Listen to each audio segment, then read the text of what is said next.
খাদিজা চাদরটা নিয়ে আসে, রাসূল সাল্লাল্লাহু আলাইহি ওয়াসাল্লামকে চাদর দিয়ে নিজেও জড়িয়ে ধরলেন।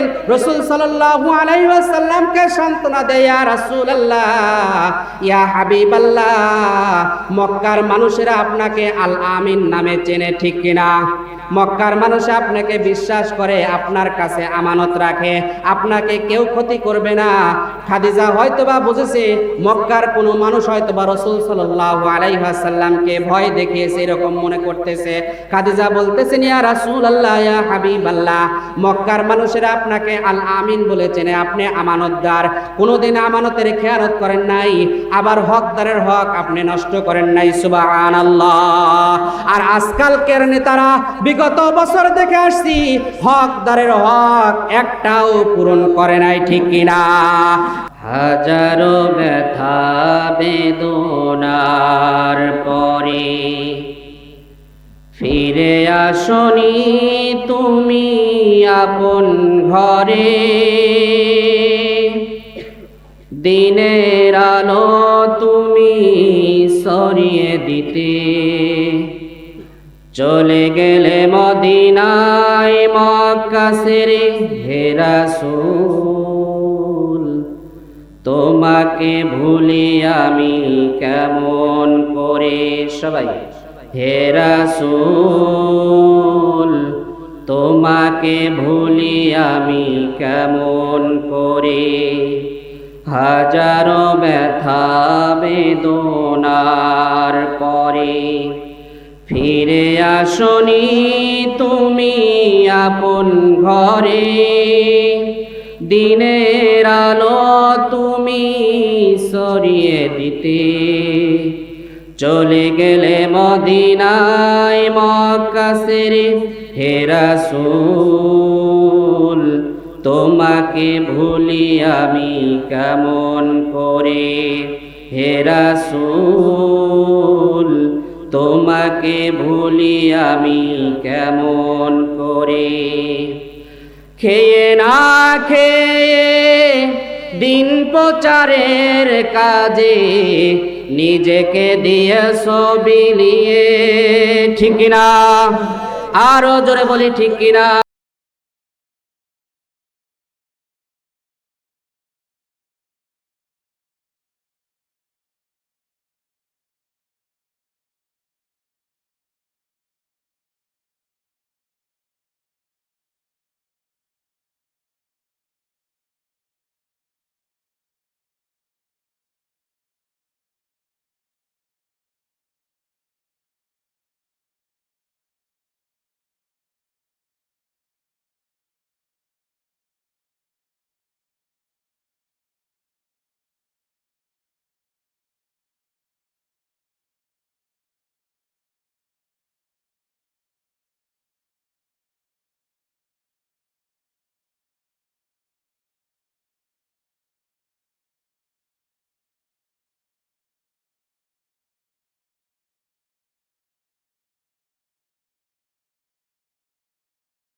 করে বগুড়া জেলার অন্তর্গত দাইমপুর উপজেলার কামার গ্রাম উত্তরপাড়া জামে মসজিদের উদ্যোগে এই তাফসিরুল কোরআন মাহফিলের আজকে সম্মানিত প্রধান অতিথি জনাব নূর মোহাম্মদ আবু তাহের সাহেব, চেয়ারম্যান ৪ নং গুনার ইউনিয়ন পরিষদ, আল্লাহ তাআলা তার গোলামকে হায়াতে তৈয়বা, সিহাতে কুল্লিয়া, সেই সাথে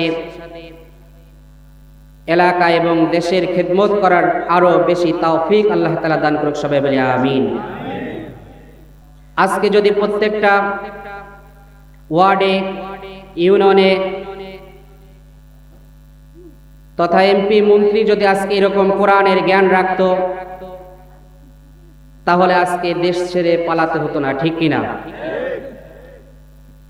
এই জন্য আমরা চাই আল্লাহ তাআলা যেন যেরকম ভাবে কোরআনের মাহফিল করার সুযোগ করে দিয়েছেন, পুরা দেশটাও যেন আল্লাহ তাআলা কোরআন দিয়ে চালানোর তৌফিক দান করুক। সবাই বলে আমিন। আমরা রাজি আছি ইনশাআল্লাহ। আল্লাহ তাআলা কোরআনুল কারীমের মধ্যে বলেন, বিসমিল্লাহির রহমানির রহিম, আলিফ লাম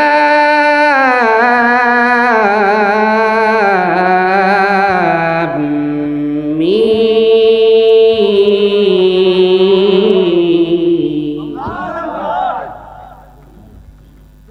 যালিকাল কিতাবু লা রাইবা ফীহি হুদাল লিল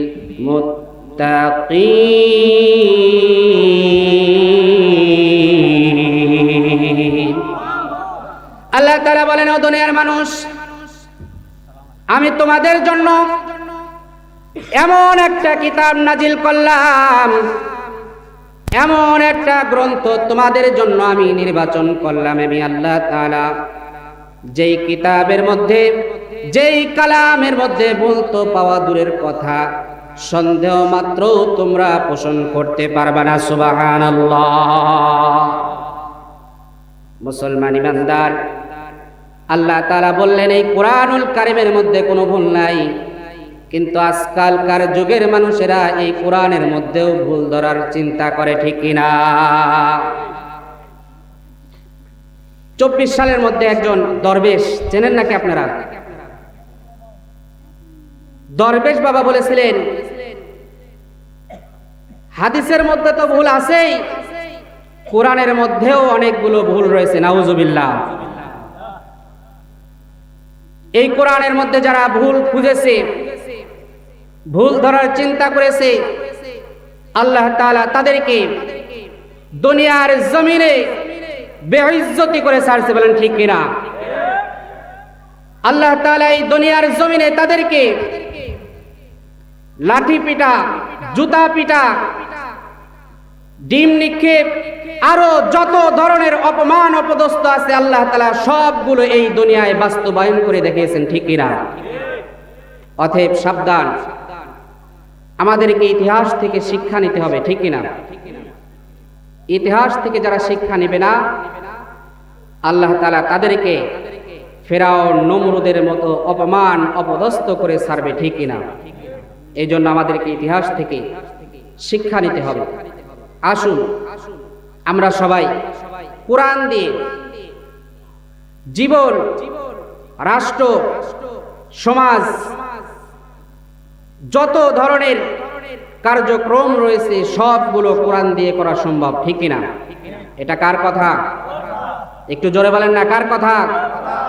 আল্লাহ তাআলার কথা। এই জন্য শুকর গুজার করতে হবে আল্লাহ তাআলার দরবারে, যে আল্লাহ তাআলা আমাদেরকে এমন একটা বিধান দিয়েছেন, যেই বিধানের মধ্যে চুল থেকে শুরু করে একদম মানুষের বডির মধ্যে যা কিছু আছে, রান্নাঘর থেকে শুরু করে সংসদ পর্যন্ত, সমাজ থেকে শুরু করে রাষ্ট্র পর্যন্ত আল্লাহ তাআলা চালানোর ক্ষমতা এই কোরআনের মধ্যে দিয়েছেন। সুবহানাল্লাহ। এজন্য শুকরিয়া আদায় করতে হবে কার? আল্লাহ তাআলার। আর আল্লাহ তাআলা শুকরিয়া আদায় করলে আল্লাহ তাআলা নিয়ামত আরো বাড়িয়ে দিবেন। সুবহানাল্লাহ। কার কথা? আল্লাহ তাআলা কোরআনুল কারীমের মধ্যে বলেন, লাইন শাকারতুম লাযীদান্নাকুম ওয়া লাইন কাফারতুম ইন্না আযাবি লাশাদীদ।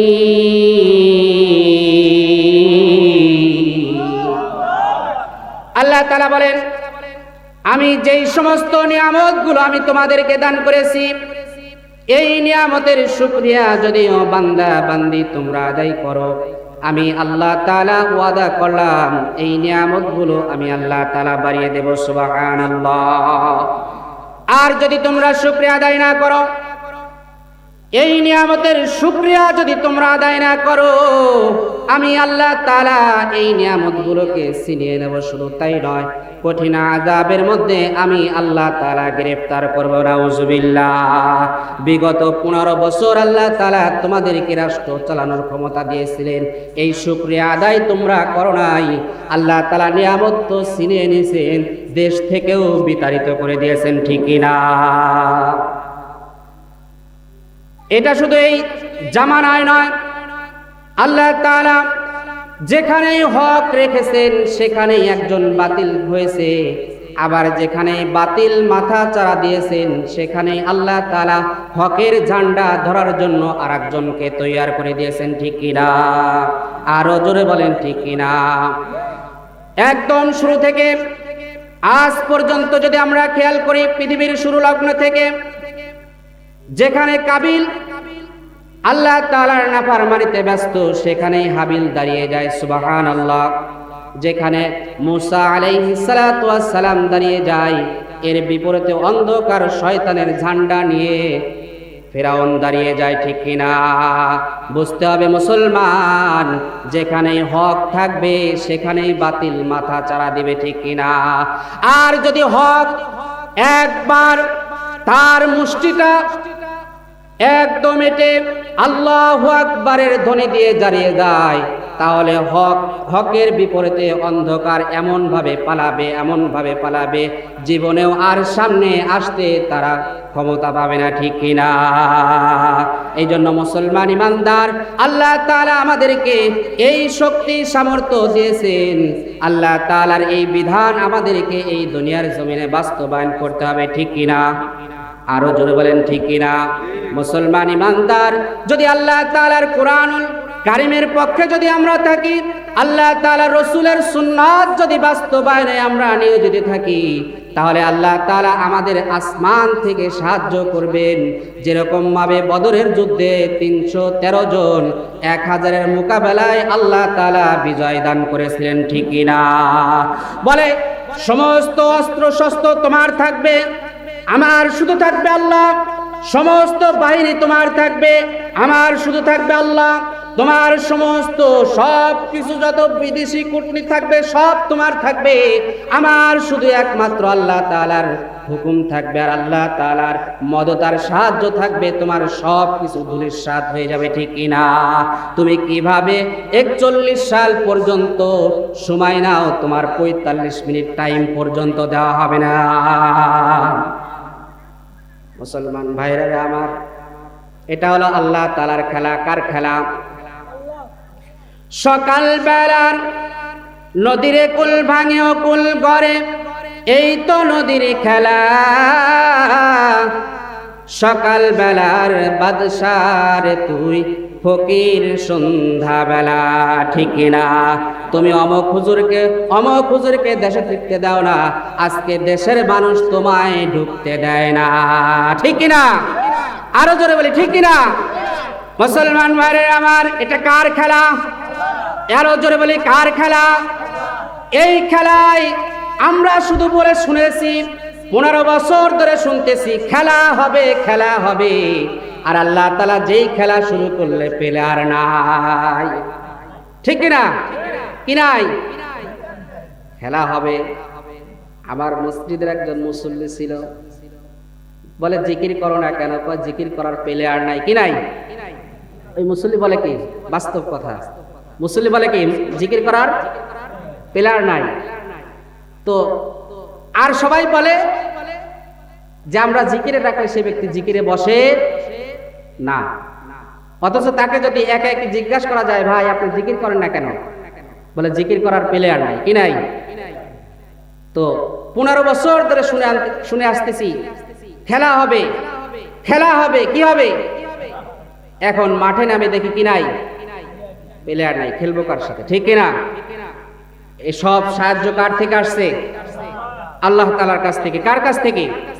এই জন্য সব সময় শুকরগুজার হব আল্লাহ তাআলার দরবারে, এবং যে আমানতগুলো আল্লাহ তাআলা আমাদেরকে দান করেছেন সেই আমানতের খেয়ানত করা যাবে না। আল্লাহ তাআলা আমাদের সবাইকে তৌফিক দান করুন। সবাই বলি আমিন। সম্মানিত ভাইরা আমার, যে কথা বলতেছিলাম, আমি যে আয়াতে কারিমা আল্লাহ তাআলার তেলাওয়াত করেছি, আল্লাহ তাআলা আমাদেরকে সৃষ্টি করেছেন তার গোলামি করার জন্য, আর দাসত্ব করার জন্য, তার ইবাদত করার জন্য। আল্লাহ তাআলা পবিত্র কালামুল্লাহর মধ্যে বলেন যে আমি জিন আর ইনসানকে কেবল আমার গোলামি আর ইবাদত করার জন্য সৃষ্টি করেছি। সুবহানাল্লাহ। কি করার জন্য? আমার কথা বুঝতেছেন কি আপনারা? গোলামি করার জন্য। কি করার জন্য? ঘুরে যাচ্ছে।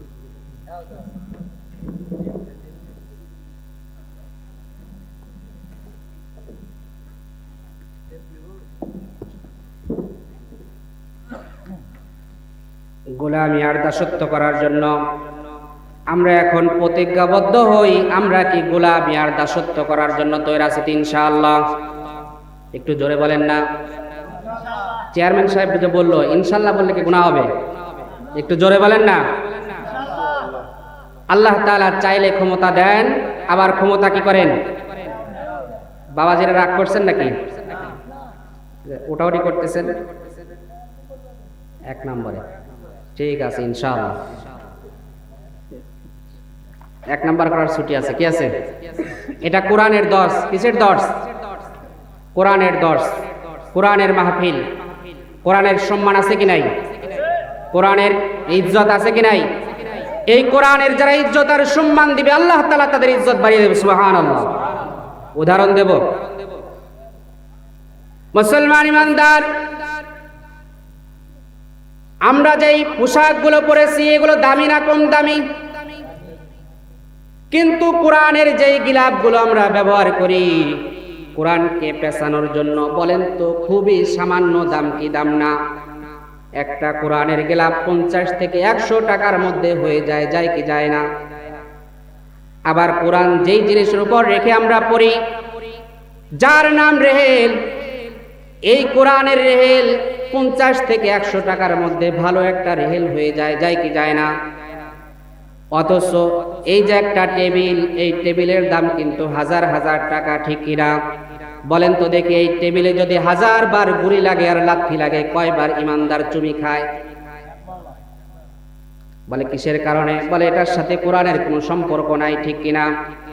কিন্তু পচা কাঠ, নরমাল কাঠ, অদামি কাঠ, যেই কাঠ দিয়ে অন্য কিছু হয় না, দামি কিছু হয় না দুনিয়ার দিক থেকে, কিন্তু কোরআনের সাথে কিছু সময় সম্পর্ক রাখছে। আল্লাহ তাআলা ওই কাঠকে এত দামি বানিয়ে দিয়েছে যে রেহেলটা ভেঙে গেলেও যদি বোঝা যায় এতটুকু যেটা কোরআনের রেহেল ছিল, ইমানদার যেখানেই পড়ে থাকুক না কেন সুন্দর জায়গায় চুমি খেয়ে বুকে জড়িয়ে রেখে দেয়। কিসের কারণে? কিসের কারণে? কোরআনের কারণে। সম্পর্কটা কোরআনের কারণে হয়েছে।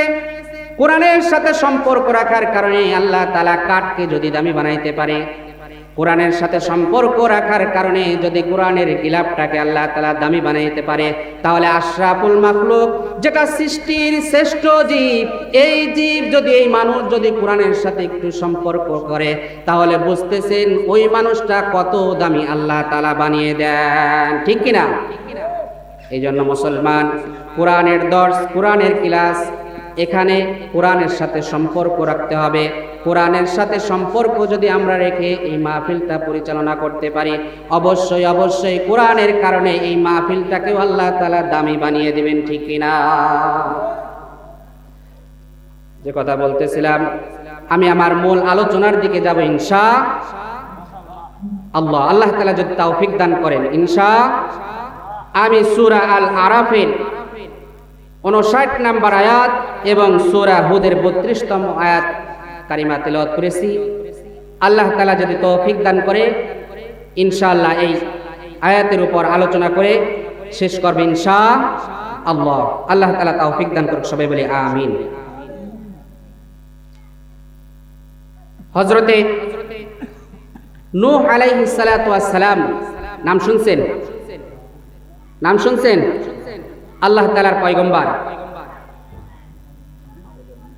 সর্বপ্রথম মূর্তি পূজা শুরু হয় প্রকাশ্যে, মূর্তি পূজা শুরু হয় নূহ আলাইহিস সালাতু ওয়াস সালামের জামানায়। কার জামানায়? নূহ আলাইহিস সালাতু ওয়াস সালামের জামানায়। এর আগে এরকম মূর্তি ভাস্কর্য আর পূজা এরকম ছিল না। নূহ আলাইহিস সালাতু ওয়াস সালামের জামানায় সর্বপ্রথম মূর্তি পূজা কিভাবে শুরু হলো একটু বলবো কি ইনশাআল্লাহ। সর্বপ্রথম যখন নূহ আলাইহিস সালাতু ওয়াস সালামের জামানায় মূর্তি পূজা শুরু হলো, শয়তান আসলো। খুব ভালো সুরত ধরে, মানুষের সুরত ধরে শয়তান এসে নূহ আলাইহিস সালাতু ওয়াস সালামের জামানার মানুষদেরকে ওয়াসওয়াসা দেয়। কি ওয়াসওয়াসা? নূহ আলাইহিস সালাতু ওয়াস সালামের জামানার মানুষদেরকে বলে, দুনিয়ার মানুষ, তোমাদের পূর্ববর্তী যেই সমস্ত বুজুর্গানে দিন ছিল, আল্লাহ তাআলার ধর্ম যারা সঠিকভাবে পালন করত, তোমরা কি তাদের চেনো নাকি? বলে হ্যাঁ চিনি। বলে তারা আল্লাহ তাআলার গোলাম ছিলেন, আল্লাহ তাআলার নৈকট্য হাসিল করেছেন, আল্লাহ তাআলাকে তারা রাজি খুশি করে দুনিয়া থেকে বিদায় নিয়েছেন, তাদের কথা তো আমরা শুনেছি। শয়তান বলে, তাদের কথা শুনেছো ঠিক কথা, কিন্তু তোমরা যখন অতিবাহিত হয়ে যাবা, তোমাদের জেনারেশন যখন শেষ হয়ে যাবে, নতুন জেনারেশন যখন আসবে, তখন কিন্তু ওই ওলিয়াওয়ালা বুজুর্গানে দিনের কথা সবাই ভুলে যাবে। বলে তাহলে কি করা যায়? বলে আমি তোমাদের একটা সুন্দর বুদ্ধি দেই, একটা পরামর্শ দিচ্ছি, সেটা হলো এই যে তোমরা কি করো, ওই বুজুর্গানে দিনের ছবি তোমরা নির্মাণ করো। কি করো? ছবি তোমরা নির্মাণ করো। ছবি নির্মাণ করলে তাহলে তোমাদের পরবর্তী জেনারেশন এসে তাদের কথা তোমাদের মনে রাখবে, তাদের কথা তারা মনে রাখবে, আর তারা ইবাদত বন্দি করবে, তাদের জন্য দোয়া করবে, মনের ভিতরে এই কল্পনা জল্পনা করে তারা ইবাদত করবে, তাদের জন্য দোয়া করবে, তাদের জন্য রূহের মাগফিরাত কামনা করবে। তাহলে তোমরাও নামাজের মধ্যে তাদের কথা, তাদের কল্পনা জল্পনা করে তোমরা কি করতে পারবা? ইবাদত করতে পারবা, তাদের জন্য দোয়া করতে পারবা, আর তাদের রূহের মাগফিরাত কামনা করতে পারবা। অতএব তোমরা কি করো, তাদের জন্য তাদের ছবি বানাও, তোমরা প্রতিচ্ছবি বানাও, তাদের ছবি তোমরা পাথর দ্বারা নির্মাণ করো, নির্মাণ করে ঘরে ঘরে তোমরা ঝুলিয়ে রাখো। ঝুলিয়ে রাখলে তাহলে তাদের কথা তোমাদের ভালোভাবে স্মরণ থাকবে, মনে থাকবে। মুসলমান ভাইরা রে আমার, প্রথম জেনারেশন চলে গেল, এরপর দ্বিতীয় জেনারেশন আসলেন। শয়তান বলে, ও দুনিয়ার মানুষ, শুধু ছবি বানাইলেই হবে না, ছবি তো কিছুদিন পরে নষ্ট হয়ে যায়, আর ছবিটা ঘরের মধ্যে ঝুলিয়ে রাখলেই হবে না। ছবিটা তোমরা যখন নামাজ আদায় করো, নামাজের সামনে তোমরা ছবি রাখবা। নাউজুবিল্লাহ, একটু জোরে বলে নাউজুবিল্লাহ। ছবিটা তোমরা নামাজের সামনে রাখবা। যখন নামাজের মধ্যে দাঁড়িয়ে যাবা, নামাজের মধ্যে দাঁড়িয়ে যাওয়ার পরে, বুঝতেছেন কেমন কথা? মূর্তি বানাও। বলে মূর্তি বানিয়ে কি করব? বলে মূর্তি বানিয়ে যেখানে যেখানে নামাজের স্থান আছে সেখানে সেখানে তোমরা রেখে দাও, রাস্তার মোড়ে মোড়ে রেখে দাও, যেন শত শত শত শত বছর পরের মানুষরা বুঝতে পারে যে এই ব্যক্তি বড় বড় আউলিয়া ছিল। নাউজুবিল্লাহ। বলেন তো দেখি, বিগত 15 বছর ধরে আমরা এই গল্প শুনতেছি, শুনি নাই? বলে আমার বাবা এই করেছে, সেই করেছে, আমার বাবা দেশের সব করেছে, সব করেছে, এই বলে বলে ছবি বানাইছে, এরপরে মূর্তি বানাইছে, ঠিক কিনা? আর আল্লাহ তাআলা নাজিল করে দিলেন, লাকাদ আরসালনা নূহান ইলা কওমিহি ফাকালা ইয়া কওমি আবুদুল্লাহ মা লাকুম মিন ইলাহিন গায়রু ইন্নী আখাফু আলাইকুম আযাবা ইয়াউমিন আযীম।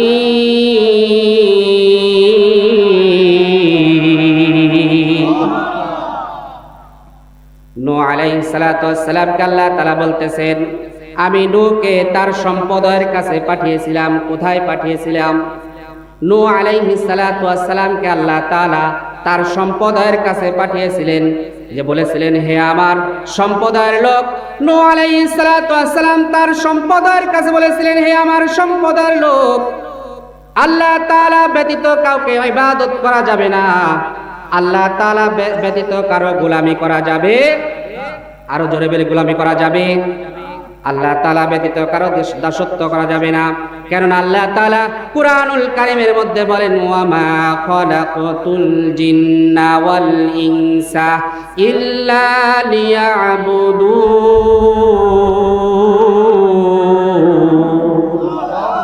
আল্লাহ তাআলা বলেন, আমি জিন আর ইনসানকে কেবল আমার ইবাদতের জন্য সৃষ্টি করেছি, আর কারো গোলামি আর দাসত্ব করার জন্য সৃষ্টি করি নাই, ঠিক কিনা? মুসলমান ভাইরা আমার, আল্লাহ তাআলা জিন আর ইনসানকে, আমার মানুষকে আমি মানুষ হিসাবে সৃষ্টি হয়েছি কেবল আল্লাহ তাআলার গোলামি করার জন্য, দাসত্ব করার জন্য। কোন এমপি মন্ত্রী আর দেশের নেতার খেতার জন্য আমি আল্লাহ তাআলাকে আমাকে সৃষ্টি করেন নাই, ঠিক কিনা? এই জন্য গোলামি করতে হবে কার? আরো জোরে বলি কার? এই জবান দিয়েছেন কে?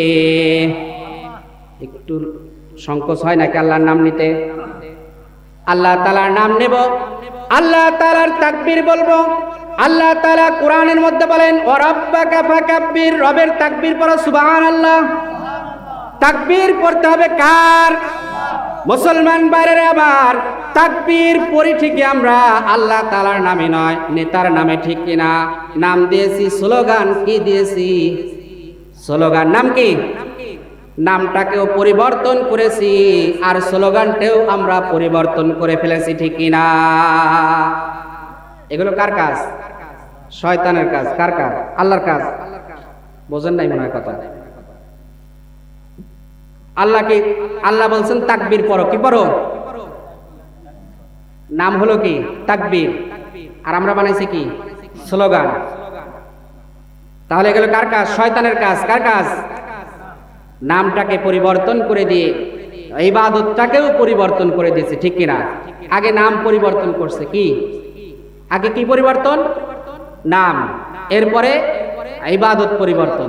তাকবীর বলা হলো ইবাদত। তাকবীর বলা কি? ইবাদত। নাম হলো তাকবীর। তাকবীর যখন বলবো তখন হবে ইবাদত, আর যখন হবে স্লোগান, নামটা পরিবর্তন হয়ে গেল, তখন ইবাদতটাও কি হয়ে গেছে? পরিবর্তন হয়ে গেছে। তাকবীর বলতে হবে কার নামে? আল্লাহর নামে। আর আমরা স্লোগান দেই কার নামে? নেতা খেতার নামে। খালি নেতা বললে ভুল হবে, খেতাও আছে সাথে। কি আছে? ঠিক কিনা? এই জন্য মুসলমান ভাইরা আমার, আল্লাহ তাআলা নূহ আলাইহিস সালাতু ওয়াস সালামের কওমেরকে পাঠিয়ে দিলেন। নূহ আলাইহিস সালাতু ওয়াস সালাম দাওয়াত দেয়, ও আমার কওম, আল্লাহ তাআলা আমাদেরকে সৃষ্টি করেছেন তার ইবাদতের জন্য, গোলামি করার জন্য। আর আল্লাহ তাআলা ব্যতীত কোনো মাবুদ নাই, ইলাহ নাই। আল্লাহ তাআলা ব্যতীত কাউকে ইবাদত করা যাবে না। মুসলমান ইমানদার এই কথা বলার পরে তার কওমের লোকরা বলে, ও মুসা, ও নূহ, তুমি তো আমাদেরকে ইবাদত করার জন্য বলো, আল্লাহ তাআলা তোমাকে পাঠিয়েছে আমাদেরকে তোমার আল্লাহ তাআলার ইবাদত করার জন্য, গোলামি করার জন্য, দাসত্ব করার জন্য। আর গোলামি আর দাসত্ব আর ইবাদত যদি না করি, তুমি বলো আল্লাহ তাআলা আমাদেরকে গজব দিবে, আল্লাহ তাআলা আমাদেরকে শাস্তি দিবে, আল্লাহ তাআলা আমাদেরকে কিয়ামতের ময়দানে পাকড়াও করবে, দুনিয়ার মধ্যেও ধ্বংস করে দিবেন। তুমি আমাদের এই কিসসা কাহিনী শোনাও। ঠাট্টা মশকারি করতেছে নূহ আলাইহিস সালাতু ওয়াস সালামের সাথে। কার সাথে? নূহ আলাইহিস সালাতু ওয়াস সালামের সাথে ঠাট্টা মশকারি করে আল্লাহ তাআলা আয়াত নাজিল করে দিলেন সূরা হুদের 32 নম্বর আয়াত। বলতেছেন তার কওম, ক্বালু ইয়া নূহ ক্বাদ জাদালতানা ফাআকতারতা জিদালানা ফাতিনা বিমা তাঈদুনা ইন কুনতা মিনাস সাদিকিন।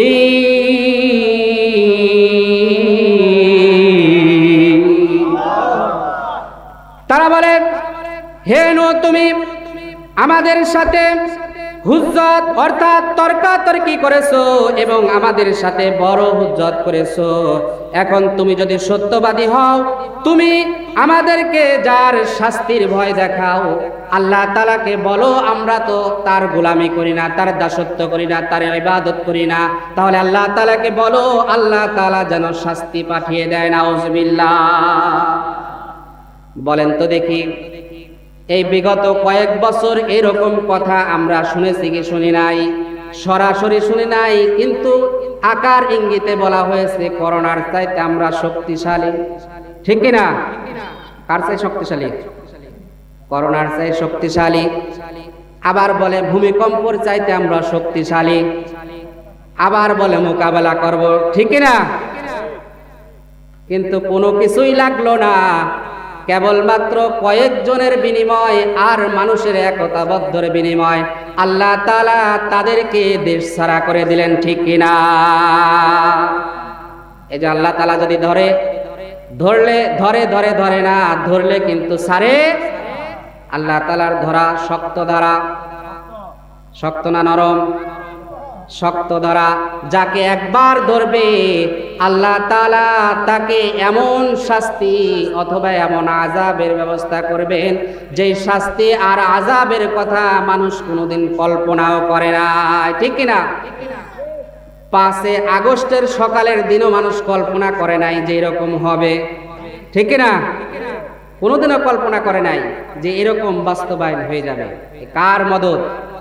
আল্লাহ তাআলার মদদ। এই জন্য সম্মানিতা মা বোনেরা, ভাই ও বাবারা আমার, আল্লাহ তাআলা নূহ আলাইহিস সালাতু ওয়াস সালামের কওমরা নূহ আলাইহিস সালাতু ওয়াস সালামকে জবাব দিয়ে দিলেন, ডাকো তোমার আল্লাহ তাআলাকে, ডাকো তোমার আল্লাহ তাআলার আযাব গজবকে, দেখি তোমার আল্লাহ, তোমার রব, তোমার প্রতিপালক আমাদের জন্য কি আযাবের ব্যবস্থা করেছে। আর তুমি যদি ইন কুনতা মিনাস সাদিকিন, তুমি যদি সত্যবাদী হও, আর তোমার আল্লাহ যদি সত্যবাদী হয়, তাহলে যেই হুজ্জত, যেই তর্ক বিতর্ক তোমরা করেছো, তুমি করেছো, তাহলে সেই শাস্তি নিয়ে আসো। নাউজুবিল্লাহ। আল্লাহ তাআলা বলেন, নূহ তুমি একটু চিন্তা করো না, কত ধরনের আযাবের ব্যবস্থা আমি রেখেছি তোমার কওম জানে না, ঠিক কিনা? মুসলমান ভাইরা আমার, আল্লাহ তাআলা বলেন, নূহ রে তুমি একটা বড় কিস্তি বানাও, বড় একটা জাহাজ বানাও, নৌকা বানাও। এই নৌকা নিয়েও কিন্তু এক সময় ঠাট্টা বিদ্রুপ হয়েছে কি হয় নাই? বলে নৌকা, নৌকা কোন নৌকা? বলে নূহের নৌকা। নাউজুবিল্লাহ। এরকম স্লোগান দিছে কি দেয় নাই? মুসলমান ভাইরা আমার, কত ধরনের ঠাট্টার বিদ্রুপ তোমরা করতে পারো আল্লাহ তাআলা দেখিয়ে দিয়েছেন। তোমাদের সব ঠাট্টা বিদ্রুপ ধুলিস্যাৎ হয়ে যাবে, ঠিক কিনা? সব ধুলিস্যাৎ। মুসলমান ভাইরা আমার, নূহ আলাইহিস সালাতু ওয়াস সালামকে বললেন, কিস্তি বানাও, নৌকা বানাও। আমি লম্বা চড়া ঘটনার মধ্যে যাব না। নূহ আলাইহিস সালাতু ওয়াস সালামের কিস্তি আর নৌকা বানানো দেখে তার কওমের লোকদের ঠাট্টা বিদ্রুপ আরো বেড়ে গেল। বলে কেমনে বেড়ে গেল? বলে নূহ আলাইহিস সালাতু ওয়াস সালাম যেই জায়গায় নৌকা অথবা কিস্তি বানায়, সেই জায়গা থেকে নদী বা সমুদ্র হাজার হাজার মাইল দূরে। কোথায়? হাজার মাইল দূরে যদি নদী বা সমুদ্র বা নৌকা চালানোর মতো ব্যবস্থা থাকে, হাজার মাইল দূরে, আর আমি যদি এখানে নৌকা বানাই, তাহলে স্বাভাবিকভাবে মানুষ পাগল বলবে, বলবে কি বলবে না? একটু জোরে বলেন, বলবে কি বলবে না? কিন্তু নৌকার কিস্তি বানায় কার হুকুমে? আরো জোরে বলে, কার হুকুমে? আল্লাহর হুকুমে। আর নূহ আলাইহিস সালাতু ওয়াস সালাম যখন আল্লাহর হুকুমে নৌকা বানায়, কিস্তি বানায়, নূহ আলাইহিস সালাতু ওয়াস সালামের কওমরা বলে, নূহ রে আমরা তো আগে তোমাকে পাগল বলেছি, মাতাল বলেছি, জাদুকর বলেছি, তোমার সাথে ঠাট্টা বিদ্রুপ করেছি, কোনো প্রমাণ ছিল না। কি ছিল না? কোনো প্রমাণ ছিল না, কোনো কিছুই ছিল না যে তোমাকে পাগল বলবে, এরকম কোনো প্রমাণ ছিল না। কিন্তু তুমি আজকে নৌকা বানায় দেখা দিলে তুমি আসলেই পাগল। নাউজুবিল্লাহ। এতদিন কোনো প্রমাণ ছিল না, এরকম কথা আমরা বর্তমান জামানাও শুনে থাকি। বলে হুজুররা পাগল, হুজুররা মৌলবাদী, হুজুররা বোমাবাজ, হুজুররা এই করে সেই করে রক কাটে। এর প্রমাণ ছিল না। আছে কি প্রমাণ? কোন প্রমাণ আছে? আপনাদের এই মসজিদের যে ইমাম সাহেব আছে, সে কোনোদিন কাউকে মার্ডার করেছে? আশেপাশে যত ইমাম সাহেব আছে, হুজুর আছে, কাউকে মার্ডার করেছে? কোনো বোমাবাজের সাথে সম্পর্ক রেখেছে? কোনো রাজাকার অথবা অন্যান্য যেইগুলো আছে, যেগুলো দেশের জন্য ক্ষতিকর, এগুলোর সাথে সম্পর্ক রেখেছে? একটু জোরে বলেন, রেখেছে? মুসলমান ভাইরা আমার, 15 বছর ধরে আমরা এই গল্প শুনে আসতেছি। হুজুররা রক কাটে, হুজুররা এই করে সেই করে, বোমাবাজের সাথে সম্পর্ক। কোনো জায়গায় যদি একজন মানুষ ধরা পড়ে যায়, চালিয়ে দেয় সে অমুক দলের সদস্য, ঠিক কিনা? বোমাবাজ অমুক দলের সদস্য, অমুক ইসলামী বই পাওয়া গেছে, এরকম করেছে কি করে নাই? ইসলামী বই পাওয়া গেলেও সে নাকি বোমাবাজ। নাউজুবিল্লাহ বলেন একটু। মুসলমান ভাইরা আমার, আমি একটা কথা স্পষ্ট জানিয়ে দিতে চাই, বিগত 15 বছর ধরে আমরা মৌলবাদী আর শিবির আর রাজাকার বলে আমরা দেশের মানুষের সাথে যেই খেলা খেলেছি, মুসলমান ভাইরা আমার, সামনে যেই জামানা আসতেছে, যেই যুগ আসতেছে, যেই যুগ বর্তমান চলতেছে, এগুলো গল্প বলে আর হাসি তামাশা করে মানুষকে ওলামায়ে কেরামদের সাথে থেকে বিরত রাখা যাবে না, ঠিক কিনা? এগুলো বলে বলে উলামায়ে কেরামদেরকে ছোট করে মানুষ থেকে বিচ্ছিন্ন করার চেষ্টা করা হয়েছে, ঠিক কিনা? মুসলমান, আমাদেরকে সতর্ক থাকতে হবে। ডক্টর মিজানুর রহমান আজহারি সাহেব ইদানিং যে মাহফিলগুলো করতেছেন, আলহামদুলিল্লাহ, প্রত্যেকটি বিভাগীয় মাহফিলে 20 থেকে 25 লক্ষ মানুষের সমাগম, আলহামদুলিল্লাহ। এ শুকরিয়া কার? আরো জোরে বলি কার? সারা বাংলার যত বিগত নেতা মারা গেছে আর বর্তমান যত নেতা আছে, সমস্ত নেতাকে একত্রিত করে একটা মাহফিল দাও, একটা ময়দান করো, আর ওলামায়ে কেরামদের দিয়ে একটা ময়দান করো।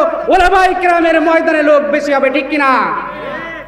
মুসলমান ভাইরা আমার, এই রাজাকার আর গুম খুন এগুলো করে ওলামায়ে কেরামকে জনগণ থেকে আর বিচ্ছিন্ন করার সুযোগ নাই। আছে? নাই। মুসলমান ভাইরা আমার, এই তাল গাছের গল্প আর ওই দেখা যায় তাল গাছ, ছোট নটন পায়রাগুলি, এগুলো বলে মানুষকে, বাচ্চাকে ঘুম পাড়ানো যায়, কিন্তু রাজাকার আর মৌলবাদী বলে ওলামায়ে কেরামকে জনগণ থেকে বিচ্ছিন্ন করা যাবে না। মুসলমান ভাইরা আমার, এই জন্য আমরা সবসময় ওলামায়ে কেরামের সাথে সম্পর্ক রাখবো ইনশাআল্লাহ। ওলামায়ে কেরাম কখনো কোনো মানুষকে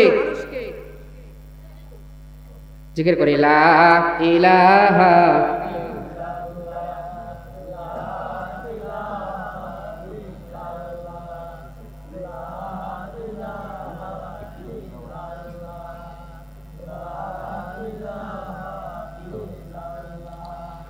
লা ইলাহা ইল্লাল্লাহু মুহাম্মাদুর রাসূলুল্লাহ সাল্লাল্লাহু আলাইহি ওয়াসাল্লাম। সম্মানিত ভাই ও বাবারা, বক্তা আর একটা আছে, বক্তা আর একজন আছে, বলবো নাকি বক্তার নাম? মোহাম্মদ তাবারক ইসলাম। কি ইসলাম? চেনেন নাকি? হ্যাঁ, চেনেন? বক্তার চেনেন আপনারা? ইনশাআল্লাহ কিছুক্ষণ পরেই বক্তা চলে আসবে। আমরা যারা এখনো এদিক সেদিক ঘোরাফেরা করতেছি, আমরা চলে আসবো ইনশাআল্লাহ। সব বক্তার আলোচনা মিস হলে এই বক্তার আলোচনা মিস হবে? হওয়ার চান্সই নাই, ঠিক কিনা? যে কথা বলতেছিলাম, নূহ আলাইহিস সালাতু ওয়াস সালাম কিস্তি বানাইলেন, তার কওমের লোকেরা পাগল বলে আখ্যায়িত করে, পাগল বলে ডাকাডাকি করে, নূরে তোমাকে তো এতদিন আমরা পাগল বলেছিলাম, কোনো প্রমাণ ছিল না, কিন্তু আজকে তুমি নৌকা বানিয়ে, এই কিস্তি বানিয়ে বুঝিয়ে দিলে তুমি আসলেই পাগল। নাউজুবিল্লাহ। নূহ কোনো উত্তর দেয় না, নূহ আলাইহিস সালাতু ওয়াস সালাম কোনো কথা বলে না। আল্লাহ তাআলা বলেন, নূরে তোমার কোনো কথা বলার দরকার নাই, আমি আল্লাহ তাআলা এমন এক সময় এমন একটা ব্যবস্থা করব, সমস্ত দুনিয়ার মানুষ স্তব্ধ হয়ে যাবে, ঠিক কিনা? আল্লাহ তাআলা প্লাবন দিয়ে নূহ আলাইহিস সালাতু ওয়াস সালামকে দেখিয়ে দিলেন বাস্তবে, যারা আমার নাফরমানি করবে, আমার কোরআনের সাথে ঠাট্টা বিদ্রুপ করবে, আমি আল্লাহ তাআলা প্লাবন দিয়ে পাহাড়কে পাশ থেকে ওপাশ করে দিয়ে আমি আল্লাহ তাআলা দেশ থেকে বিতাড়িত করে এমন ভাবে শাস্তি দেব, যেই শাস্তির কথা কোনোদিন মানুষ চিন্তাও করে নাই। সুবহানাল্লাহ। আরো জোরে বলি সুবহানাল্লাহ। মুসলমান ভাইরা আমার, এই শাস্তি আমরাও যদি আল্লাহ তাআলাকে না মানি, এই শাস্তি আল্লাহ তাআলা এখনো দিতে পারেন কি পারেন না? যে আল্লাহ ওই সময় ছিল, সে আল্লাহ এখনো আছেন কি নাই? আরো জোরে বলে আছে কি নাই? তাহলে হুকুম মানতে হবে কার? আরো জোরে বলি কার? একটু দুহাত তুলে দেখাই। আল্লাহ যতদিন হায়াত আমাদেরকে দান করেছেন, আল্লাহ তাআলা আপনার গোলামি আর দাসত্ব আর আপনার কোরআনের পক্ষে ইনশাআল্লাহ থাকবো রাজাজিত ইনশাআল্লাহ। আরো জোরে বলি ইনশাআল্লাহ। এই জন্য মুসলমান ভাইরা আমার, কোরআনের আলোচনা যখন হবে আমরা সবাই স্তব্ধ হয়ে শুনবো ইনশাআল্লাহ। কোরআন কিন্তু এমনি এমনি আসে নাই। আমার আপনার নবী জনাবে রাসূলুল্লাহ সাল্লাল্লাহু আলাইহি ওয়াসাল্লাম এই কোরআনের কারণে কিন্তু নিজের দান্দান মোবারক শহীদ করেছেন, ঠিক কিনা? নিজের গা থেকে, নিজের গা মোবারক থেকে, শরীর মোবারক থেকে রক্ত ঝরিয়েছেন। মুসলমান ভাইরা আমার, মুহাম্মদ সাল্লাল্লাহু আলাইহি ওয়াসাল্লাম কবি বলতেছেন, মুহাম্মদ হার গিজনা গুফতা তানা গুফতা জিবরাইল, মুহাম্মদ হার গিজনা গুফতা তানা গুফতা জিবরাইল, জিবরাইল হার গিজনা গুফতা তানা গুফতা রব্বুল জলিল। কবি বলতেছেন মুহাম্মদ কোনদিন এমনি এমনি কোনো কথা বলেন নাই। যখন নাকি জিবরাইল আলাইহিস সালাতু ওয়াস সালাম কোনো কথা এসে বলেছেন, আর জিবরাইলও ততক্ষণ কোনো কথা বলেন নাই যতক্ষণ না রব্বুল আলামিন কোনো কথা বলেছেন, ঠিক কিনা? মুসলমান ভাইরা আমার, আল্লাহ রাসূল সাল্লাল্লাহু আলাইহি ওয়াসাল্লাম 40 বছর হওয়ার আগ পর্যন্ত, অর্থাৎ নবুয়ত প্রাপ্ত হওয়ার আগ পর্যন্ত, নবী হওয়ার আগ পর্যন্ত, নবীর যেই ওহী আছে সেই ওহী আসার আগ পর্যন্ত আল্লাহ রাসূল সাল্লাল্লাহু আলাইহি ওয়াসাল্লাম তার গোত্রের প্রত্যেকটি মানুষের কাছে আল আমিন ছিলেন, ঠিক কিনা? বিশ্বাসী ছিলেন। আল্লাহ তাআলার যে আমানতগুলো ছিল, আল্লাহ তাআলা আমানতগুলো যখন রাসূল সাল্লাল্লাহু আলাইহি সাল্লামকে দিলেন, নবী বানাইলেন, আর এই কালেমার দাওয়াত যখন মানুষের দ্বারে দ্বারে দিলেন, তখন জাদুকর হয়ে গেল, মাতাল হয়ে গেল, পাগল হয়ে গেল, ঠিক কিনা? মুসলমান ভাইরা আমার, এই নবুয়ত প্রাপ্ত হওয়ার আগ পর্যন্ত রাসূল সাল্লাল্লাহু আলাইহি ওয়াসাল্লাম শুধুমাত্র নির্জনতা ভালোবাসতেন, একা একই ভালোবাসতেন। মানুষের যেই কার্যকলাপ ছিল এগুলো রাসূল সাল্লাল্লাহু আলাইহি ওয়াসাল্লামের ভালো লাগে না। আল্লাহ রাসূল সাল্লাল্লাহু আলাইহি ওয়াসাল্লাম দেখেন ডাইনে মূর্তি পূজা, বামে মূর্তি পূজা, অগ্নি পূজা, মানুষ পূজা, মানুষের গোলামি করে। আল্লাহ রাসূল সাল্লাল্লাহু আলাইহি ওয়াসাল্লাম শুধু চিন্তা করেন, এগুলো তো আমার খোদা হতে পারে না, আমার রব হতে পারে না। আমার রব, আমার প্রতিপালক যিনি হবেন, তিনি কখনো উঠবেন কিন্তু অস্তমিত যাবেন না, ঠিক না? আল্লাহ রাসূল সাল্লাল্লাহু আলাইহি ওয়াসাল্লাম ধ্যানে চলে যায়, হেরা গুহার মধ্যে ধ্যানে চলে যায়, শুকনা খাবার নিয়ে চলে যায়, কখনো 7 দিন, 5 দিন, 10 দিন, 1 মাসের খাবার নিয়ে যায়। আবার কখনো কখনো দেখা যায় হযরতে খাদিজা রাদিয়াল্লাহু তাআলা আনহা শুকনা খাবারগুলো সেই পাহাড়ের উপরে দিয়ে আসে আল্লাহ রাসূল সাল্লাল্লাহু আলাইহি ওয়াসাল্লামের জন্য। এরকম ভাবে 40 বছর যখন হয়ে যায়, প্রথম দিন যেদিন জিবরাইল আলাইহিস সালাতু ওয়াস সালাম আল্লাহ রাসূল সাল্লাল্লাহু আলাইহি ওয়াসাল্লামের কাছে এসে উপস্থিত হয়ে যায়, আল্লাহ রাসূল সাল্লাল্লাহু আলাইহি ওয়াসাল্লামকে জড়িয়ে ধরলেন, কোলাকুলি করলেন, প্রথমবার আয়াত নাযিল করলেন, ইকরা বিসমি রাব্বিকাল্লাযী খালাক। হে নবী, পড়েন আপনার প্রভুর নামে, যেই প্রভু আপনাকে সৃষ্টি করেছেন। সুবহানাল্লাহ। আরো জোরে বলি সুবহানাল্লাহ। আল্লাহ রাসূল সাল্লাল্লাহু আলাইহি ওয়াসাল্লাম বলেন, আনা উম্মিয়ুন, আমি পড়তে জানি না, আমি পড়ায় অভ্যস্ত না, আমি দুনিয়ার কোনো মানুষের কাছ থেকে ইলম শিখি নাই, দুনিয়ার কোনো বিদ্যালয়ে আমি যাই নাই, আমি পড়ায় অভ্যস্ত না। জিবরাইল আলাইহিস সালাতু ওয়াস সালাম আবার আলিঙ্গন করে ধরলেন।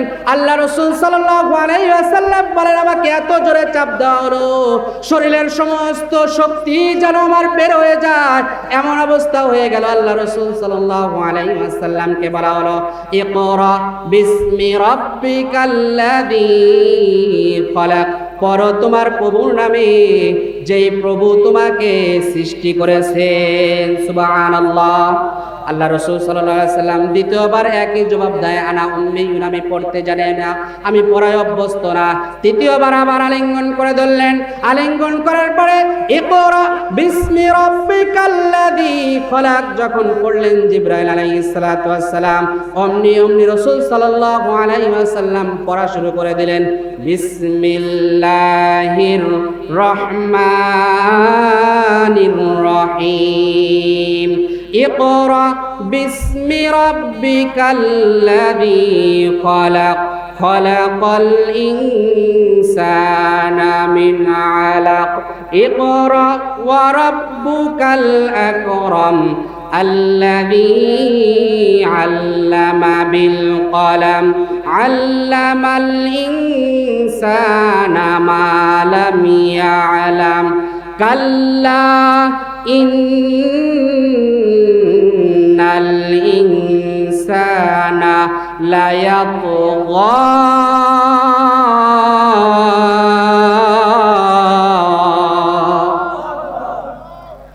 আল্লাহ রাসূল সাল্লাল্লাহু আলাইহি ওয়াসাল্লাম পর পর 5টি আয়াত একাকি পড়ে ফেললেন।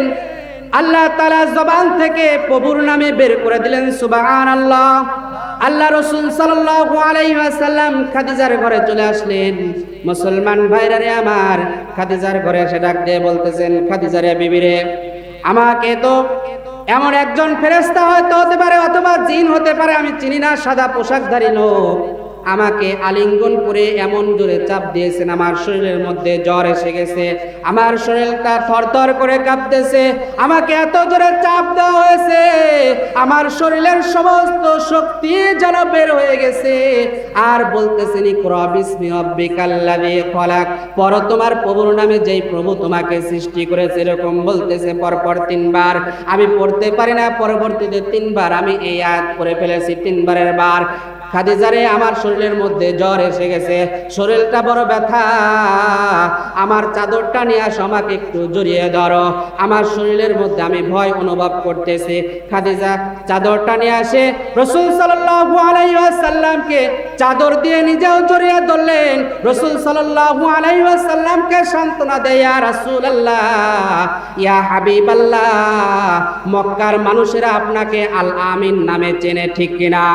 মক্কার মানুষ আপনাকে বিশ্বাস করে, আপনার কাছে আমানত রাখে, আপনাকে কেউ ক্ষতি করবে না। খাদিজা হয়তোবা বুঝেছে মক্কার কোনো মানুষ হয়তোবা রাসূল সাল্লাল্লাহু আলাইহি ওয়াসাল্লামকে ভয় দেখিয়েছে, এরকম মনে করতেছে। খাদিজা বলতেছেন, ইয়া রাসূলুল্লাহ, ইয়া হাবিবাল্লাহ, মক্কার মানুষেরা আপনাকে আল আমিন বলে চেনে, আপনি আমানতদার, কোনোদিন আমানতের খেয়ানত করেন নাই, আবার হকদারের হক আপনি নষ্ট করেন নাই। সুবহানাল্লাহ। আর আজকালকের নেতারা বিগত বছর দেখে আসছি হকদারের হক একটাও পূরণ করে নাই, ঠিক কিনা? করোনার সময় বলে তেল দাও, তেল দিয়ে দেখা যায় বেডের নিচে রয়েছে, ঠিক কিনা? মুসলমান ভাইরা আমার, 50-53 বছর আগে শুনেছিলাম বাপ চাচাদের গল্পে মুখে যে শোনা গেছিল 7 লক্ষ মানুষ কম্বল নিয়ে আসা হয়েছে, এরপরেও নিজের কম্বলটা পায় নাই, ঠিক কিনা? মুসলমান ভাইরা আমার, এই বিগত কয়েক বছর আগেও শোনা গেছে যদি কাফনের কাপড়টাও দেওয়া যেত, নেতা খেতারাই কাফনের কাপড় পর্যন্ত মেরে খেত, ঠিক কিনা? এই গল্প শুনেছেন কি শোনেন নাই? মনে আছে আপনাদের? প্রত্যেকটি কথা কোরআনের সাথে বাস্তবায়ন হয়ে যায়, মিলে যায়।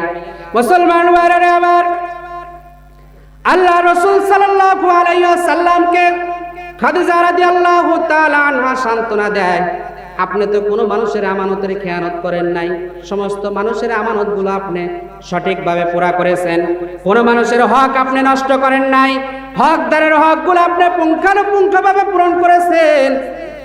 ইয়া রাসূলুল্লাহ, ইয়া হাবিবাল্লাহ, মক্কার কোনো মানুষ আপনাকে ভয় দেখাবে না, মক্কার কোনো মানুষ আপনাকে ক্ষতি করবে না। কিন্তু ইয়া রাসূলুল্লাহ, ইয়া হাবিবাল্লাহ, আপনি যেহেতু বলতেছেন আমার চাচাতো ভাই আছে যে তাওরাত কিতাবের গণক ছিলেন, অর্থাৎ পাদ্রী ছিলেন, ওই সময় আমরা যেরকম ভাবে কোরআনুল কারীমের যারা চর্চা করে তাদেরকে হুজুর বলি কি বলি না?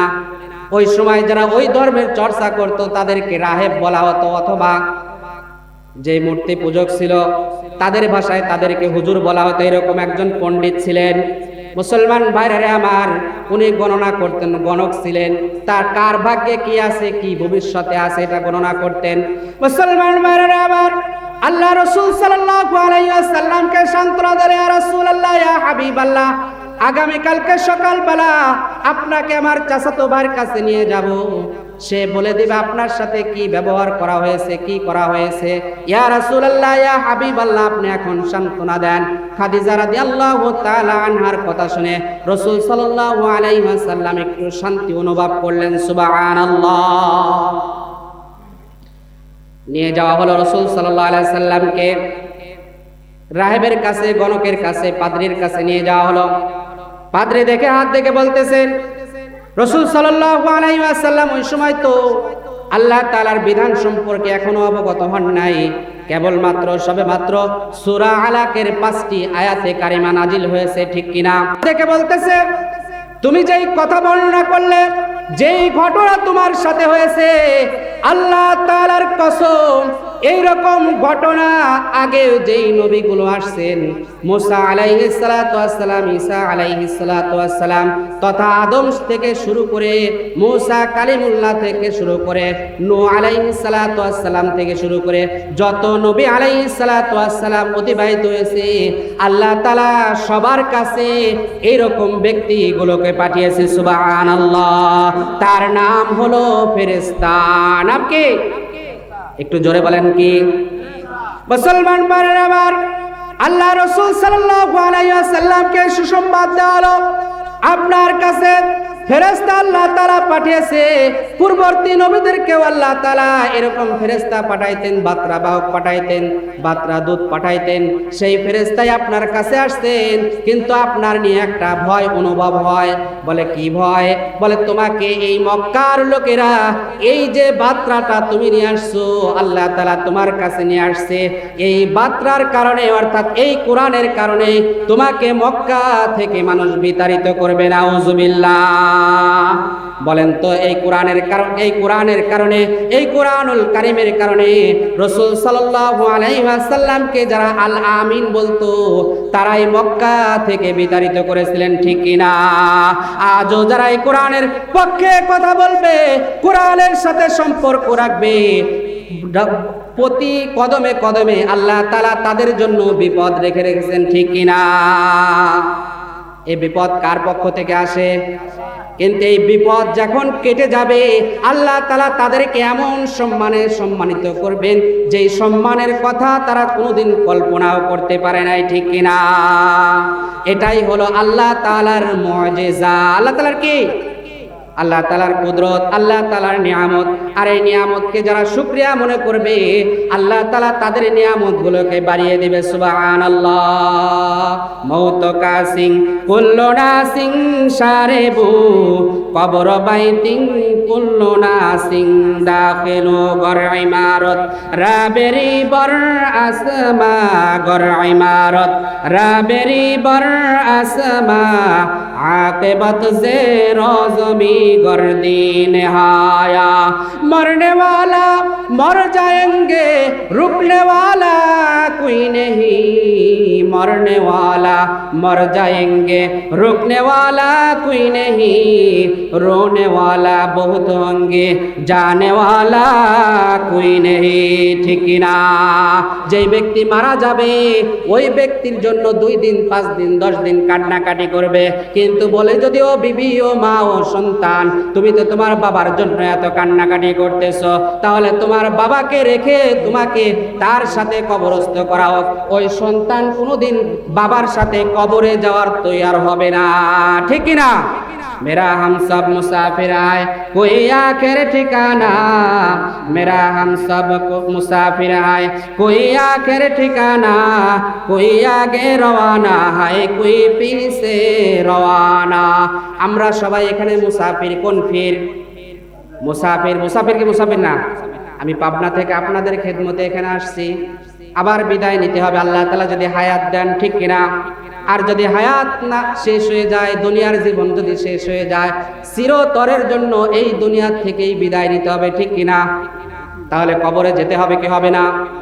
আমি একটা আমলের কথা বলবো, এ বলে শেষ করব ইনশাআল্লাহ। আল্লাহ রাসূল সাল্লাল্লাহু আলাইহি ওয়াসাল্লাম বলেন, মান হাফাযা আলাস সালাতি আকরামাহুল্লাহু তাআলা বিখামসি খিসালিন ইয়ারফাউ আনহু দিকাল আইশি ওয়া আযাবাল কবরি ওয়া ইউতিহিল্লাহু কিতাবাহু বিয়ামিনিহি ওয়া ইয়ামুররু আলা সিরাতিকাল বারকি ওয়া ইয়াদখুলুল জান্নাতা বিগাইরি হিসাব। আল্লাহ রাসূল সাল্লাল্লাহু আলাইহি ওয়াসাল্লাম বলেন, যে নামাজকে হেফাজত করবে আল্লাহ তাআলা তার জন্য 5টি পুরস্কার রেখেছেন। সুবহানাল্লাহ, একটু জোরে বলবেন না সুবহানাল্লাহ।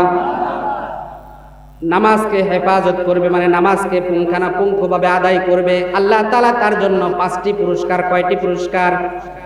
1 নাম্বার পুরস্কার হলো ওয়াদিকাল আইশি। আল্লাহ তাআলা দুনিয়ার জগতে যত অভাব অনটন আছে, অর্থাৎ রিজিকের যত ধরনের অভাব আছে, সন্তানের যত ধরনের অভাব আছে, ঘর বাড়ির যত ধরনের অভাব আছে, দুনিয়ার মধ্যে যত ধরনের অভাব থাকতে পারে, আল্লাহ তাআলা একমাত্র নামাজের বিনিময়ে সমস্ত অভাব অনটন আল্লাহ তাআলা দূর করে দেবে। সুবহানাল্লাহ। 2 নাম্বার পুরস্কার হলো আযাবাল কবরি। কবরের আযাবগুলো আল্লাহ তাআলা মাফ করে দিবেন। ওয়াদিকাল আইশ ওয়া আযাবাল কবরি ওয়া ইউতিহিল্লাহু কিতাবাহু বিয়ামিনিহি। আল্লাহ তাআলা কিয়ামতের ময়দানে যেদিন বিচার কার্য শুরু করবেন, ওই সময় আল্লাহ তাআলা তার বান্দা বান্দীদের ডান হাতে আমলনামা দান করবেন। সুবহানাল্লাহ। কোন হাতে আমলনামা? ডান হাতে আমলনামা। এই ডান হাতে আমলনামা চাই কি চাই না? একটু জোরে বলেন, চাই কি চাই না? ডান হাতে যারা আমলনামা পাবে, একটু বলি, আল্লাহ রাসূল সাল্লাল্লাহু আলাইহি ওয়াসাল্লাম বলেন, কিয়ামতের ময়দানে যারা ডান হাতে আমলনামা পাবে, আল্লাহ তাআলা তাদেরকে যে জান্নাত দান করবেন এটা তারা বুঝে যাবে। সুবহানাল্লাহ। আর যারা বাম হাতে আমলনামা পাবে তারাও বুঝে যাবে আমাদের আর নিস্তার নাই জাহান্নাম ছাড়া। এই জন্য যারা ডান হাতে আমলনামা পাবে, ডান হাতে আমলনামা পাওয়ার সঙ্গে সঙ্গে তারা হাসরের ময়দানে দৌড়াইতে থাকবে আর চিৎকার করতে থাকবে, দেখো দেখো আল্লাহ তাআলা আমাকে ডান হাতে আমলনামা দান করছেন। যেমন নাকি দুনিয়াতে কোনো মানুষ বিজয় অর্জন করলে বিজয় নিশানটা হাতে নিয়ে সারা মাঠ দৌড়াইতে থাকে আর মানুষকে দেখাইতে থাকে, ঠিক কিনা? দেখায় কি দেখায় না? ওইটা হলো তার জন্য বিজয়। কিয়ামতের ময়দানে যারা ডান হাতে আমলনামা পাবে, ওই আমলনামাটা হাতে নিয়ে দৌড়াইতে থাকবে আর দেখতে বলতে থাকবে, দেখো দেখো আল্লাহ তাআলা আমাকে ডান হাতে আমলনামা দান করছেন, আল্লাহ তাআলা আমাকে জান্নাত দান করেছেন। সুবহানাল্লাহ। আর যারা বাম হাতে আমলনামা পাবে, পিছন দিকে লুকায় রাখবে আর মনে মনে আফসোস করতে থাকবে আর বলতে থাকবে, আল্লাহ আজকে যদি আমলনামাটাই না দিত কত খুশি হইতাম।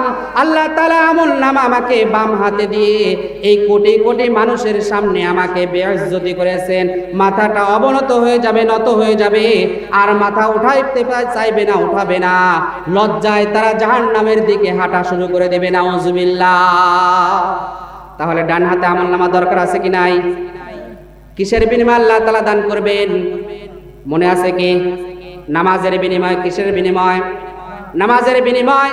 এরপর আল্লাহ রাসূল সাল্লাল্লাহু আলাইহি ওয়াসাল্লাম বলেন, মান হাফাযা আলাস সালাতি আকরামাহুল্লাহু তাআলা বিখামসি খিসালিন ইয়ারফাউ আনহু ওয়াদিকাল আইশি ওয়া আযাবাল কবরি ওয়া ইউতিহিল্লাহু কিতাবাহু বিয়ামিনিহি ওয়া ইয়ামুররু আলা সিরাতিকাল বারকি ওয়া ইয়াদখুলুল জান্নাতা বিগাইরি হিসাব।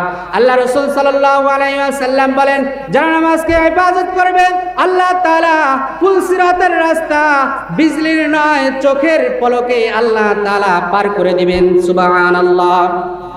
এরপরে শেষ হিসাব 5 নাম্বার পুরস্কার হলো আল্লাহ তাআলা বিনা হিসাবে জান্নাত দান করবেন। সুবহানাল্লাহ। বিনা হিসাবে জান্নাত চাই কারা কারা? একটু হাত তুলে দেখাই আল্লাহ তাআলাকে আর তাকবীর বলি, লিল্লাহি লিল্লাহি তাকবীর, লিল্লাহি তাকবীর। হাত নামাও। তাহলে চাই কি চাই না? মুসলমান ভাইরা আমার, আর একটা কথা বলে, আল্লাহ রাসূল সাল্লাল্লাহু আলাইহি ওয়াসাল্লাম বলেন, আল কবরু ইম্মা রাউদাতুম মিন রিয়াদিল জান্নাহ ওয়া ইম্মা হুফরাতুম মিন হুফারিন নার। কারো কবর হবে জান্নাতের বাগান, আবার কারো কবর হবে জাহান্নামের গর্ত। কিসের গর্ত? জাহান্নামের গর্ত। আল্লাহ তাআলা কুরআনুল কারীমের মধ্যে বলেন, ইন্নাল্লাহা আশতারা মিনাল মুমিনিনা আনফুসাহুম ওয়া আমওয়ালাহুম বিআন্না লাহুমুল জান্নাহ ইউকাতিলুনা ফি সাবিলিল্লাহি ফায়াকতুলুনা ওয়া ইউকতালুন।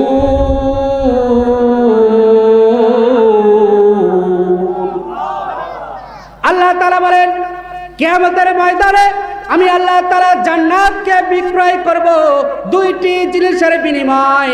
এক নাম্বার হলো বান্দার জানের বিনিময় আমি আল্লাহ তাআলা কিয়ামতের ময়দানে জান্নাতকে বিক্রয় করব। দুই নাম্বার হলো মালের বিনিময় আমি আল্লাহ তাআলা কিয়ামতের ময়দানে আমি আমার জান্নাতকে বিক্রয় করব। সুবহানাল্লাহ। এইবার হলো আমরা দেখি কে কে জানের বিনিময় মালের বিনিময় আল্লাহ তাআলার জান্নাত ক্রয় করার জন্য তৈয়ার আছি ইনশাআল্লাহ। একটু দুই হাত তুলে দেখাই আমরা জানের বিনিময় আল্লাহ তাআলার জান্নাত ক্রয় করব মালের বিনিময় আল্লাহ তাআলার জান্নাত ক্রয় করব ইনশাআল্লাহ। করব তো ইনশাআল্লাহ। বাম হাতটা নামান আর ডান হাতটা বিসমিল্লাহ বলে পকেটে হাত দিয়ে জান্নাত ক্রয় করার জন্য মাহফিলের জন্য মসজিদের জন্য আল্লাহ তাআলার ঘরের জন্য যার যতটুকু সামর্থ্য আর সাধ্য আছে সেই সামর্থ্য সাধ্য অনুযায়ী আজকের মাহফিলে জান্নাতকে ক্রয় করার বাজারে এই টাকাটা যেন আল্লাহ তাআলা কবুল করেন আমিন। যে যা পারে ইনশাআল্লাহ আল্লাহ তাআলাই দানের বিনিময়ে আল্লাহ তাআলা জানে মালে বরকত দান করবেন, রিজিকের মধ্যে বরকত দান করবেন, হায়াতের মধ্যে বরকত দান করবেন।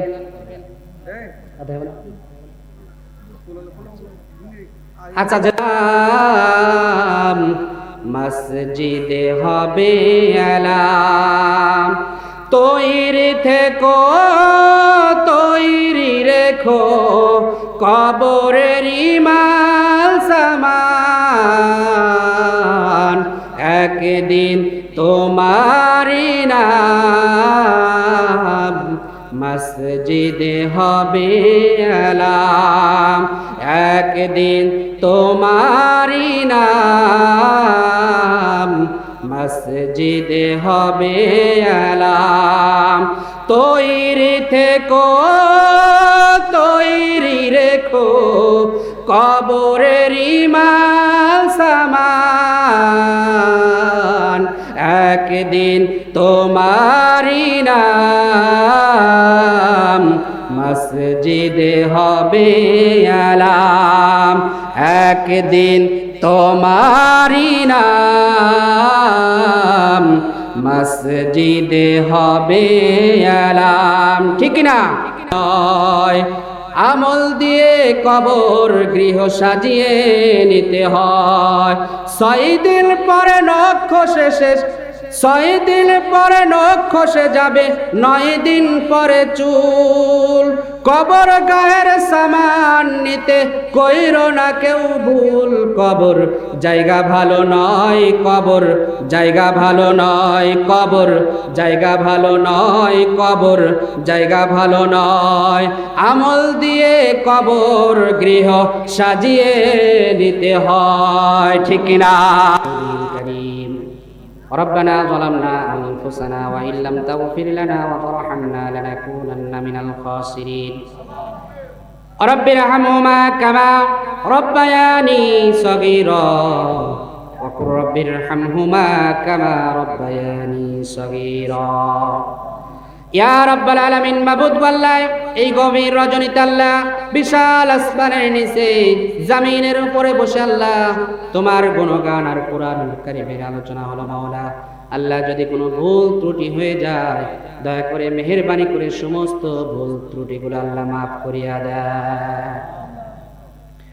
এর যত সওয়াব দান করে লক্ষ লক্ষ কোটি কোটি গুণে বৃদ্ধি করিয়া মাওলা সর্বপ্রথম দো জাহানের বাদশাহ কাইনাম তাজদারে মদিনা মুহাম্মদ মুস্তাফা জনাবে রাসূলুল্লাহ সাল্লাল্লাহু আলাইহি ওয়াসাল্লামের রওজা মুবারকের সওয়াবগুলো পৌঁছাইয়া দেন ইয়া রাব্বাল আলামিন। মাবুদ গো সাইয়্যিদিনা বাবা আদম আলাইহিস সালাতু ওয়াস সালাম থেকে নিয়ে মাওলা এই মুনাজাত পর্যন্ত যত মুসলমান নরনারী ইমানদার মুমিন মুত্তাকিন সাহাবা আজমাইন তাবিঈন তাবিঈন খুলাফায়ে রাশিদিন আজি গাজী শহীদ শহীদান যারা পরিমাণ ঈমান নিয়ে যারা এই দুনিয়া থেকে চির বিদায় নিয়েছে আল্লাহ দয়া করে মেহেরবানি করে আল্লাহ সবার রূহ মুবারকে সওয়াবগুলো পৌঁছাইয়া দেন ইয়া রাব্বাল আলামিন। মাবুদ গো, এই গ্রামের ভিটা কোটায় আল্লাহ জঙ্গলে যে যেখানে শুয়ে আছে আল্লাহ দয়া করে মেহেরবানি করে সবার রূহ মুবারকে সওয়াবগুলো পৌঁছাইয়া দেন ইয়া রাব্বাল আলামিন। মাবুদ গো আল্লাহ, বুদ্ধি দিয়ে, অর্থ দিয়ে, শ্রম দিয়ে মাওলা তোমার এই কোরআনের মাহফিলকে যারা আয়োজন করেছে আল্লাহ সবার শ্রম, বুদ্ধি আর অর্থগুলো আল্লাহ তুমি কবুল করিয়া নাও ইয়া রাব্বাল আলামিন। মাবুদ গো, এই অর্থ আর শ্রম আর বুদ্ধির বিনিময় আল্লাহ কিয়ামতের ময়দানে আল্লাহ তুমি জান্নাত দান করিয়া দাও ইয়া রাব্বাল আলামিন। মাবুদ গো আল্লাহ, দয়া করে মেহেরবানি করে আল্লাহ তুমি কবুল আর মঞ্জুর করিয়া নাও ইয়া রাব্বাল আলামিন। যা কিছু আলোচনা হলো আল্লাহ সব কিছু মাওলা ইয়া রাব্বাল আলামিন তুমি আমাদেরকে মানার তৌফিক দান করিয়া দাও আল্লাহ। বিশেষ করে মাওলা আল্লাহ তুমি যুবক ভাইদেরকে আল্লাহ তুমি কবুল করিয়া নাও আল্লাহ।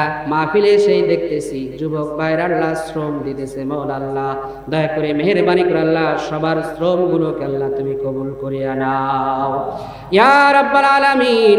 মাবুদ গো আল্লাহ, দয়া করে মেহেরবানি করে সবার মনের নেক আশা আকাঙ্ক্ষাগুলোকে আল্লাহ তুমি পুরা করিয়া দাও। রব্বানা তাকাব্বাল মিন্না ইন্নাকা আনতাস সামিউল আলিম ওয়া তুব আলাইনা ইয়া মাওলানা ইন্নাকা আনতাত তাওয়াবুর রহিম। সুবহান রাব্বিকা রাব্বিল ইজ্জাতি আম্মা ইয়াসিফুন, সালামুন আলাল মুরসালিন والحمد لله رب العالمين واجعل آخر كلامنا عند الموت لا إله إلا الله محمد رسول الله. السلام عليكم ورحمة الله وبركاته.